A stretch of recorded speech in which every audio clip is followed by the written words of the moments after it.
مولانا سعید احمد خان صاحب نور اللہ مرقدہ احمد لاٹ صاحب کے نام پر مسلسل خطوط لکھتے رہے اور خط میں تو یہ بھی لکھ دیا کہ احمد لاٹ تم مرکز نظام الدین چھوڑ کر کبھی نہیں جانا۔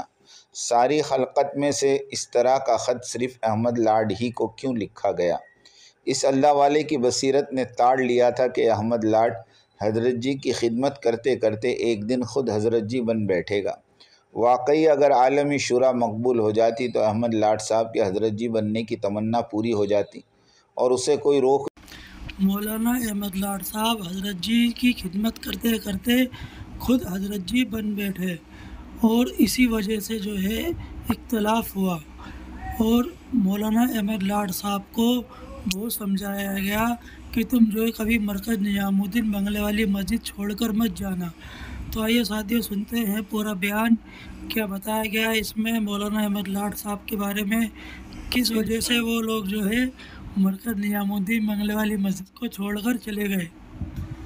امیر کی اہمیت، عالمی شورا کا فتنہ، مولانا سعید احمد خان صاحب رحمۃ اللہ علیہ کا خط، دعوتی کام اور اس کا اسلوب۔ الحمدللہ وحدہ والصلاة والسلام علی من لا نبی بعدہ، اما بعد۔ عظمتوں کا راستہ۔ موجودہ دور میں سب سے قیمتی شے وقت ہے اور دنیا کی اس دوڑ میں ہر شخص یہی کہہ رہا ہے کہ میرے پاس وقت نہیں ہے۔ سوال پیدا ہوتا ہے آخر یہ وقت اور یہ زندگی کے لمحات کس نے عطا فرمائے؟ جواب سادہ سا ہے کہ اللہ تعالیٰ ہی نے یہ سب کچھ عطا فرمایا ہے، مگر افسوس اس بات کا ہے کہ اسی اللہ تعالیٰ کے دین کے راستے میں نکلنے کے لیے کوئی وقت ہی نہیں۔ بہرحال جو لوگ اپنا وقت اللہ کی راہ میں لگاتے ہیں ان کا وقت قیمتی بن جاتا ہے۔ فرمان نبی صلی اللہ علیہ وسلم، لغدوۃ او روحۃ فی سبیل اللہ خیر من الدنیا وما فیہا، اللہ کے راستے میں صبح یا شام کو نکلنا دنیا اور دنیا کی ہر شے سے بہتر ہے۔ فائدہ: جب آدمی اللہ کے راستے پہ چل پڑا تو اس عظیم راستے کی فضیلت اور شرف بھی ملاحظہ فرما لے۔ فرمایا ابو ہریرہ رضی اللہ تعالی عنہ نے کہ اللہ کے راستے میں جس بندے کے قدموں پر گرد و غبار پڑ گئی جہنم کی آگ ان کے قریب بھی نہ پھٹکے گی۔ لطیفہ: سن 80 میں مظفر نگر یوپی کا اجتماع تھا۔ اسٹیشن سے اجتماع گاہ تک رکشے کا سفر تھا۔ بزرگوں نے ایک رکشے میں مجھے اور شیخ الحدیث حضرت یونس صاحب جونپوری رحمۃ اللہ علیہ کو بٹھا دیا۔ آپ سبھی حضرات شیخ الحدیث یونس صاحب کی طبیعی نفاست کو جانتے ہیں۔ سائیکل رکشہ چلنے لگا، گرد و غبار اڑنے لگی۔ حضرت سفید کپڑوں میں ملبوس، گرد و غبار کی وجہ سے رومال سے چہرہ ڈھانک لیا اور میں آرام سے بیٹھا ہوا تھا۔ حضرت شیخ نے کہا، مولوی جی تمہیں گرد و غبار سے تکلیف نہیں ہوتی؟ میں نے عرض کیا، حضرت آپ حضرت ہی تو پڑھاتے ہیں کہ اللہ کے راستے کی خاک اور جہنم کی آگ بندے کے جسم پر جمع نہیں ہوگی۔ حضرت شیخ یونس صاحب اس حدیث کو سن کر جھوم اٹھے اور کیفیت طاری ہو گئی۔ فرمایا، بھائی سچ تو یہ ہے کہ پڑھتے ہم ہیں اور چلتے تم ہو۔ اللہ تعالی حضرت شیخ یونس صاحب کو جنت الفردوس عطا فرمائے کہ ساری زندگی خدمت حدیث اور دعوتی کام کی سرپرستی میں صرف کر دی۔ اطاعت کے مستحقین۔ اطاعت اللہ تعالیٰ کی، رسول اکرم صلی اللہ علیہ وسلم کی یا پھر امیر کی جائے گی۔ اطیعوا اللہ و اطیعوا الرسول و اولی الامر منکم، اللہ کی اطاعت کرو، اللہ کے رسول کی اطاعت کرو اور امیر کی اطاعت کرو۔ رسول اکرم صلی اللہ علیہ وسلم کا فرمان، من اطاع امیری فقد اطاعنی ومن اطاعنی فقد اطاع اللہ، جس نے میرے امیر کی اطاعت کی گویا اس نے میری اطاعت کی، اور جس نے میری اطاعت کی اس نے اللہ کی اطاعت کی۔ اطاعت کا اطلاق امیر کے ساتھ مطلق ہے اور مطلق متعدی نہیں ہوتا۔ اللہ کی ذات واحد مطلق ہے، اس کا کوئی شریک نہیں۔ اسی طرح امیر مطلق ہوتا ہے، اس کا کوئی بدل نہیں، نہ کمیٹی، نہ شورا، نہ جرگہ، نہ پنچایت۔ لیکن امیر اپنی ذمہ داریوں کو آسان بنانے کے لیے صاحب الرائے قسم کے مخلص لوگوں کی شورا ترتیب دے سکتا ہے، اور وہ شورا مرکز نظام الدین میں موجود ہے۔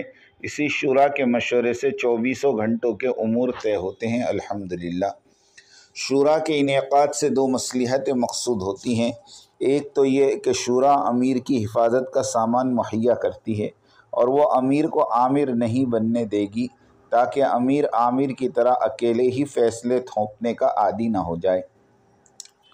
دوسری مصلحت یہ ہوتی ہے کہ اہل شورا امیر کے ساتھ رہ کر اس کی سرپرستی میں عمارت کے کام سیکھ لیں تاکہ اگر امیر گزر جائے تو اس سلسلے عمارت رکے نہیں بلکہ چلتا ہی رہے۔ ایک اہم سوال، دنیا بھر میں ہزاروں کی تعداد میں پرانے لوگ موجود ہیں تو پھر صرف فتنہ خبیثہ پاکستانی سیاسی عالمی شورا کے 10-12 آدمی ہی مرکز نظام الدین پر عالمی شورا کی شکل میں قابض ہونا کیوں چاہتے ہیں، اور وہ بھی عالمی تبلیغ والوں کی رائے مشوروں کے بغیر؟ جواب، عالمی شورا والوں کا جائزہ۔ پروفیسر خالد صدیقی علی گڑھی اور گجراتی قوم، اس طرح رائیونڈ مرکز کے 4 بدنام زمانہ مضاربہ مافیا والے تو سارا عالم نہیں، فتنہ خبیثہ عالمی شورا والوں کا مکمکہ اور سازش ہی ان کی نیتوں کی خباثت کو ظاہر کرتی ہے کہ یہ بول کچھ رہے ہیں اور کرنا کچھ اور چاہتے ہیں۔ اگر یہ عالمی شورا کے ممبران اپنی نیتوں میں رتی برابر کا خلوص بھی رکھتے تو بجائے اپنی ذات اور اپنی قوم کے شورائیت کے لیے دوسروں کے نام پیش کرتے، اپنی قوم کو عالمی شورا کے ممبران کی فہرست میں شامل کرنا ہی ان کی بدنیتی اور فساد اور فتنہ پرور سازشوں کی غمازی کرتا ہے۔ ان تمام مشتہرین کی نجی زندگی کا جائزہ لیں تو ایک فرد بھی مخلص نہیں ملے گا۔ علی گڑھ کے پروفیسرز کی سیاستوں اور شرارتوں سے کون واقف نہیں؟ مسلم یونیورسٹی علی گڑھ میں تباہی اور جنگ و جدال مچانے والے 2 ہی گروپ تھے جن کا کام ہی آپس میں لڑنا جھگڑنا اور مسلم یونیورسٹی کی عزت آبرو کو غیروں کے خوش کرنے کے لیے خراب اور داغدار کرنا رہا ہے، اور وہ 2 گروپ تھے، صدیقی گروپ اور نادری گروپ۔ صدیقی گروپ کے لیڈر پروفیسر خالد صدیقی صاحب عالمی شورا کے ایگزیکٹو ممبر اور نادری گروپ کے لیڈر مہارتی پروفیسر نادر خان صاحب جو مرکز نظام الدین میں ایک عرصے تک اپنی بزرگی کا سکہ چلاتے رہے۔ احمد لاٹ صاحب کا کوئی دور دعوتی کسوٹی پر پورا نہیں اترا۔ آج تک کی تاریخ میں انہوں نے عمومیت کے ساتھ دعوتی میدان میں نہ رگڑے کھائے نہ مجاہدے کرتے کبھی پائے گئے۔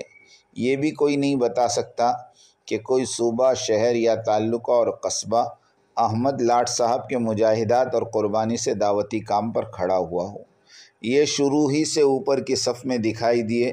دارالعلوم ندوۃ العلماء سے فراغت کے بعد گجراتی مافیا جو اس وقت پورے مرکز نظام الدین پر قابض تھا، احمد لاٹ کو حضرت جی انعام الحسن صاحب کا خادم خاص بنا دیا، اور اوپر کی سطح پر کبھی تربیت تو کسی کی ہوئی نہیں، اس لیے مولانا سعید احمد خان صاحب نور اللہ مرقدہ احمد لاٹ صاحب کے نام پر مسلسل خطوط لکھتے رہے، اور خط میں تو یہ بھی لکھ دیا کہ احمد لاٹ تم مرکز نظام الدین چھوڑ کر کبھی نہیں جانا۔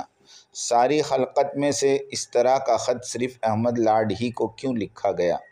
اس اللہ والے کی بصیرت نے تاڑ لیا تھا کہ احمد لاٹ حضرت جی کی خدمت کرتے کرتے ایک دن خود حضرت جی بن بیٹھے گا۔ واقعی اگر عالمی شورا مقبول ہو جاتی تو احمد لاٹ صاحب کے حضرت جی بننے کی تمنا پوری ہو جاتی اور اسے کوئی روک بھی نہیں سکتا تھا۔ ہم چیلنج کرتے ہیں کہ کوئی ایسا علاقہ ہمیں دکھلا دو کہ احمد لاٹ صاحب کی قربانیوں سے وہ علاقہ دعوتی کام پر کھڑا ہوا ہو۔ مولانا رحمت اللہ صاحب نے مدراس کو کھڑا کیا، دعوتی کام پر وہاں کے لوگ احسان مند ہیں مولانا رحمت اللہ کے۔ فضل کریم بھائی نے تقریباً پاؤ ہندوستان کو دعوتی کام پہ کھڑا کیا۔ مولانا اینس صاحب پونا والوں نے سارا مہاراشٹر دعوتی کام پر کھڑا کیا۔ مولانا عبدالغنی صاحب نے احمد آباد اور اطراف کو کھڑا کیا۔ ہمارے حافظ محمد پٹیل صاحب نے نہ صرف انگلینڈ بلکہ سارا یورپ اور امریکہ کو کھڑا کیا۔ بھائی پہاڑیا صاحب رحمۃ اللہ علیہ نے ساؤتھ افریقہ اور دیگر علاقوں کو کھڑا کیا۔ فاتحین کی داستان زمین کے خطے قیامت کے دن گواہ بنیں گے اور قومیں انہیں یاد کرے گی۔ یہ عالمی شورا اور اس کے فتنے اور بربادی کو کبھی دنیا یاد رکھے گی؟ بیان بازوں کی مذموم بدعت۔ سوال، ہر بات پر میرے رب نے یوں کہا یا میرے نبی نے یوں کہا، ان بولوں کی شرعی حیثیت کیا ہے؟ جواب، سامعین، اگر غیر مسلم ہو تو داعی اس وقت بول سکتا ہے میرا رب میرے نبی نے یوں کہا، لیکن سامعین مسلمان ہو تو ہمارا کا جملہ استعمال کیا جائے گا، اس لیے کہ کہنے والے کا اور سننے والوں کا دونوں کا رب ایک ہی ہے اور سب کا نبی بھی ایک ہی ہے۔ اصحاب کہف بادشاہ سے اپنی جان بچا کر نکلے تو آپس میں مذاکرہ کرنے لگے۔ ہم نے ان کے دل مضبوط کر دیے تھے، جبکہ یہ اٹھ کھڑے ہوئے اور کہنے لگے ہمارا پروردگار تو وہ ہے جو آسمان و زمین کا پروردگار ہے، ناممکن ہے کہ ہم اس کے سوا کسی اور کو معبود کہہ کر پکاریں، اگر ایسا کیا تو ہم نے نہایت ہی غلط بات کہی۔ ہاں، اگر غیر مسلموں سے خطاب ہو تو اس میں میرا رب کہیں گے، جیسے حضرت ابراہیم علیہ السلام کی دعوت ہے، اذ قال ابراہیم ربی الذی یحیی و یمیت قال انا احیی و امیت، اور جب کہا ابراہیم نے کہ میرا رب زندگی بھی دیتا ہے اور مارتا بھی ہے۔ فائدہ: نمرود بادشاہ کافر تھا۔ اس قصے میں سبق ہے داعی کے لیے، غیر مسلم سے بات کرے تو میرا رب کہے، اور جب مسلمانوں سے بات کرے تو ہمارا رب کہے۔ بات یہیں آ کر رک جاتی ہے کہ دعوت دینے والا مبلغ ہے کہ مقرر، اس لیے کہ مبلغ نہج نبوت اور سیرت طیبہ پر دعوت دے گا، اور جب دعوت دے گا نبوی ملفوظات کو دہرائے گا، اور اگر داعی نہیں بلکہ داعی کی شکل میں مقرر ہے تو پھر اس کا بیان ملفوظات سے ہٹ کر منقولات کی راہ اختیار کرے گا۔ منقولات کے معنی نبیوں اور صحابہ کی سیرت کے علاوہ فلسفہ، منطق، سیاست، تجارت جیسے مضامین پر دوسرے واعظین اور مقررین کی طرح پر بیان کرنا، اور ایسا مقرر یہی سمجھے گا کہ دعوت دے رہا ہے، حالانکہ یہ دعوت ہرگز نہیں دے رہا۔ نتیجہ یہ نکلے گا کہ 2 گھنٹے بیان کرے گا، مگر مقصد یعنی نقد جماعت نکالنے کے لیے تشکیل پر 10 منٹ بھی نہیں دے گا، اور مجمع کو ایسے ہی چھوڑ دے گا۔ کسی نے ہم سے کہا کہ مولانا طارق جمیل صاحب کے بیان کے مجمع کافی آتا ہے۔ ہم نے کہا 2 باتیں کر کے دیکھ لے، ایک تو یہ کہ مولانا طارق جمیل صاحب بیان میں صرف دعوت و تبلیغ کو سمجھائیں، دوسری بات یہ کہ جتنی دیر بیان کیا ہو اس کی مناسبت سے کم از کم آدھا وقت مولانا مجمع کی جم کر تشکیل کریں، پھر دیکھیں مجمع کتنا ٹھہرا ہے۔ دعوتی بات کی بنیاد ملفوظات پر رکھی ہوئی ہے، منقولات پر ہرگز نہیں۔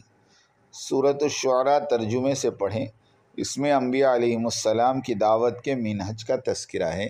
جو بات حضرت نوح نے کی وہی الفاظ میں حضرت ہود دعوت دے رہے، وہی الفاظ حضرت صالح اور حضرت لوط اور حضرت شعیب علیہم السلام کے ہیں، یعنی یوں محسوس ہوگا کہ گویا سب نبیوں نے ایک ہی درسگاہ سے فراغت حاصل کی ہو، اور سب نے ایک ہی کتاب پڑھی ہو، ایک ہی نظریہ رکھتے ہوں۔ اس طرح کی دعوت ہر عام آدمی بھی دے سکتا ہے، اور مقصد یہی ہے کہ امت مسلمہ کا ہر فرد دعوتی کام پر کھڑا ہو جائے اور دعوت دے سکیں، اور اگر ملفوظات والی دعوت کے بجائے منقولات والی دعوت دی جانے لگے تو سب بھاگ جائیں گے اور کہیں گے دعوتی کام ہمارے بس کا نہیں، یہ تو مولانا طارق جمیل صاحب مجزل ہی کر سکتے ہیں، اتنا وسیع علم تو ہمارا ہو نہیں سکتا، اس لیے یہ دعوتی کام ہمارے کرنے کا کام نہیں۔ اس کا مطلب ہرگز یہ نہیں ہے کہ قرآن اور حدیث کو بیان ہی نہ کیا جائے، بلکہ قرآن اور حدیث بھی وہ بیان ہو جو دعوتی کام کو سمجھانے میں معین و مددگار ہو، جیسے قصص الانبیاء اور ان کی قوموں کے واقعات، صحابہ کی دعوت اور سیرت طیبہ، جس طرح حضرت جی یوسف صاحب رحمۃ اللہ علیہ اور حضرت جی مولانا انعام الحسن صاحب رحمۃ اللہ علیہ اور مولانا محمد عمر پالنپوری صاحب رحمۃ اللہ علیہ اور موجودہ حضرت مولانا سعد صاحب بیان کرتے ہیں، کہ ساری سیرت طیبہ کو سامنے رکھ دیتے ہیں اور تقریباً سارے مجمع کو تشکیل میں کھڑا کر دیتے ہیں اور دعوتی کام لینے کے عزائم کراتے ہیں، ان کے کندھوں پر ذمہ داریاں ڈالتے ہیں۔ تبلیغی بیان تبلیغی کام کو سمجھانے کے لیے ہوتا ہے، تقریر اور وعظ کے لیے نہیں۔ تقریر اور وعظ کے لیے ہمارے اکابر علماء کرام موجود ہیں، جو دین کی ایک ایک شق پر سیر حاصل بحث کرتے ہوئے دلائل کا انبار لگا دیتے ہیں۔ اللہ انہیں تا قیامت سلامت رکھیں۔ جس کیفیت کے ساتھ بیان ہو وہی جستجو سے سارے مجمع کی تشکیل بھی ہو، اور تشکیل شدہ ساتھیوں کو تفقد بغیر چھوڑا نہ جائے۔ بھائی فضل کریم رحمۃ اللہ علیہ اور تشکیل و تفقد۔ ایک سفر میں فضل بھائی نے مجھ سے فرمایا، مولوی صاحب اس سفر میں ہم ہر نماز سے ایک نقد جماعت نکالیں گے، اس کی سارے ساتھیوں سے نیت کرواؤ۔ اتفاق سے اس جماعت کا امیر میں ہی تھا، نیت کر لی، پہلی منزل منماڑ جنکشن تھا، چھوٹی سی آبادی تھی، 3 نمازیں پڑھی، 3 جماعتیں نکل گئی۔ پھر ناندیڑ 1 ہفتہ رہے، ہر روز 5 جماعتیں نقد نکلتی رہی۔ حاجی احمد صاحب میمن نے دعوت کی، حاجی صاحب نقد تیار تھے، بیٹا کھانا کھلا رہا تھا۔ فضل بھائی نے تشکیل کی، حاجی صاحب نے کہا فضل بھائی میں جا رہا ہوں نہ میرے آنے کے بعد یہ جائے گا، ایک وقت میں دونوں کیسے جائیں؟ تو فضل بھائی نے فرمایا حاجی صاحب دنیا میں صرف ایک جگہ ہے جہاں ایک وقت میں صرف ایک آدمی جائے، 2 نہیں جائیں گے، وہ ہے بیت الخلا۔ کیا تم نے ہماری تبلیغ کو بیت الخلا سمجھ رکھا ہے؟ باپ بیٹے دونوں چلے گئے۔ بیان باز مجمع میں اس طرح کی تشکیل کرنے لگ جائے تو پھر دیکھو ان کے مجمع سب بھاگ جائیں گے۔ بیان باز کے بیان میں 2 عیب ہوتے ہیں، ایک تو یہ کہ وہ بیان میں دعوتی کام کو کما حقہ نہیں کھولتا، دوسرا عیب یہ ہوتا ہے کہ وہ جب دعوتی کام سمجھایا ہی نہیں تو بھلا کس منہ سے وہ جم کر تشکیل کر سکے گا؟ تشکیل پر زور نہیں دیتے ہوئے مجمع کی داد حاصل کرنا اور اپنی شہرت کے ذریعے اپنی ریٹنگ بڑھانا اور مارکیٹ چمکانا بیان باز کا مقصد حقیقی ہوتا ہے۔ اس طرح کی سوچ تبلیغ کو ذبح کرنے کے برابر ہے، اور اس طرح کا مبلغ نہیں بلکہ تبلیغ کو ذبح کرنے والا قصی ہوتا ہے۔ تبلیغی کام کے 2 پر ہیں، اپنے علاقے کے بزرگوں سے تبلیغی کام کو انجام دینے کی ہدایت سن کر جانا، دوسرے واپسی پر بزرگوں کی خدمت میں بیٹھ کر اپنے تبلیغی سفر اور کام کی امانت داری کے ساتھ کارگزاری سنانا۔ ان 2 امور میں سے ایک بھی چھوٹ گیا تو اس کا سفر و بیان تبلیغی نہیں رہا۔ مولانا محمد عمر صاحب پالنپوری رحمۃ اللہ علیہ بیان کرنے جانے سے پہلے حضرت جی مولانا انعام صاحب سے لجاجت کے ساتھ عرض کرتے، حضرت بیان میں کیا بات کروں؟ اللہ تعالیٰ انسانیت کی عمومی ہدایت کے فیصلے فرمائیں، آمین آمین آمین، وآخر دعوانا ان الحمد للہ رب العالمین۔ تو ساتھی دیکھا آپ نے مولانا احمد لاڈ صاحب کا کتنا بڑا جو ہے وہ رہا اس کے اندر کہ جو حضرت جی کی خدمت کرتے کرتے جو ہے خود حضرت جی بننے کے خواب دیکھنے لگے۔ تو ساتھی اس ویڈیو کے متعلق آپ کی جو بھی رائے ہو آپ اپنی رائے ہمارے ساتھ ضرور شیئر کریں۔ تو پھر ملیں گے اسی طرح اور کے نئے اپڈیٹ کو لے کر، جب تک آپ حضرات اپنی دعاؤں میں ہمیں یاد رکھنا۔ السلام علیکم ورحمۃ اللہ وبرکاتہ۔